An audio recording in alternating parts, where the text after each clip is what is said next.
መጓዝ ጀመሩ። በመንገድም አንድ አውራ ዶሮ አገኙ። ሰላም፣ ስም ማን ነው?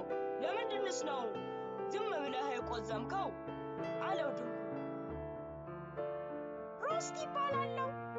እዝናዬ ምክንያት አሳዳጊ ከቤት አስወጣኝ እና አሁን መኖሪያ ቤት የለኝም። ጓደኛሞች መሆን እንችላለን ሮስቲ አለው። ሮስቲም የእነ ድንኩን ቡድን ተቀላቀለ። መጠለያ ለማግኘት ብዙ ተጓዙ። እጅግም ተራቡ። ነገር ግን አንዳች ምግብ አላገኙም ነበር። በድንገትም ሮስቲ ተመልከቱ፣ እዛ ቤት ይታየኛል አላቸው። እስኪ ምግብ እንዲሰጡን እንለምናቸው። በሐሳቡ ሁሉም ስለተስማሙ ሁሉም ወደ ቤቱ ቀረብ አሉ። በመስኮትም አጮልቀው ሲያዩ 4 ሰዎች ጠረጴዛ ሙሉ ምግብ ሲመሉ ተመለከቱ።